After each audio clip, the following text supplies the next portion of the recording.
നല്ല കാലത്ത് എന്ന് വെച്ചാൽ നല്ല ആരോഗ്യമുള്ളപ്പോൾ കയ്യിൽ അത്യാവശ്യം പൈസ ഉള്ളപ്പോൾ സമാധാനവും സന്തോഷമൊക്കെ ഉള്ളപ്പോൾ നമ്മുടെ ദൈവവുമായിട്ടുള്ള കണക്ഷൻ എപ്പോഴും പരിമിതമായിരിക്കും. അത് കുറ്റമല്ല, അത് മനുഷ്യരുടെ ഒരു നാച്ചുറൽ ടെൻഡൻസിയാണ്.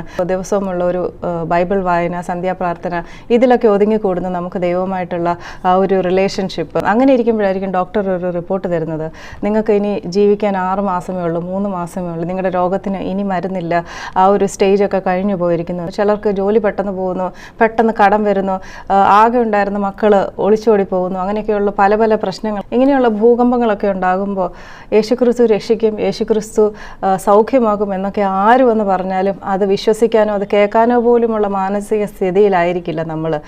അതുകൊണ്ടാണ് പറയുന്നത്, യഹോവയെ കണ്ടെത്താവുന്ന കാലത്ത് യഹോവയെ കണ്ടെത്തണമെന്ന്. നമ്മുടെ ജീവിതത്തിൽ വളരെ വലിയ പ്രതിസന്ധികൾ വരുമ്പോഴല്ല ദൈവത്തിൻ്റെ അടുക്കിലേക്ക് ഓടിപ്പോകേണ്ടത്.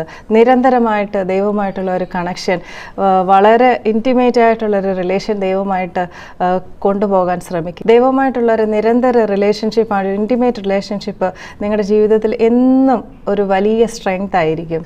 Come fall in love with Jesus and fall in love with this word of God.